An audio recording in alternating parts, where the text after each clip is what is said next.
এই বাড়িতে থাকলে আমি না চাইলেও বারবার ইরফানের সামনে পড়ব।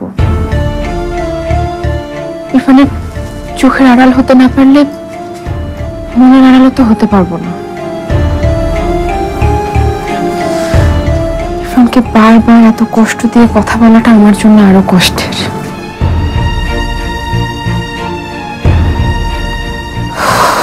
খুব ভালো হতো যদি আমি বাড়ি থেকে চলে যেতে পারতাম,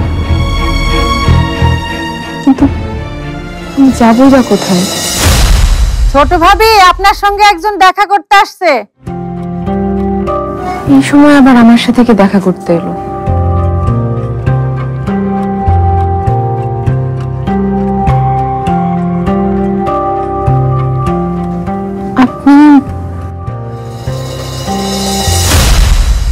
আপনি কি পারমিতা?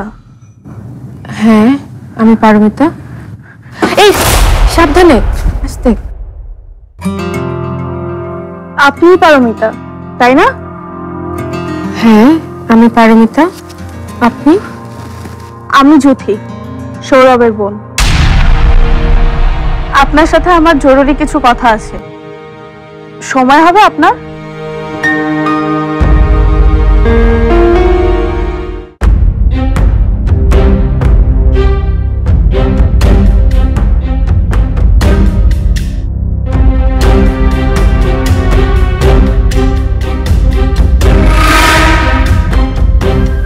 আমাকে কেউ ফলো করছে নাকি?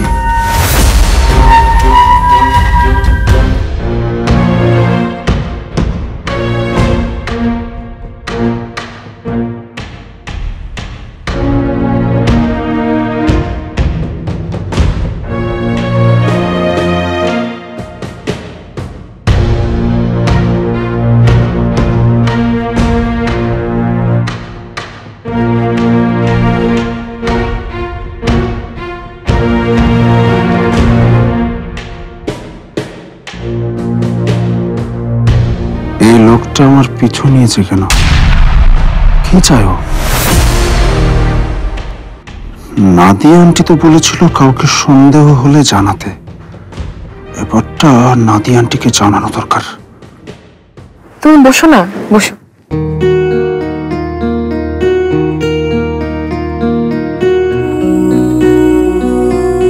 আপনাকে দেখার খুব ইচ্ছা ছিল, আজ পূরণ হলো।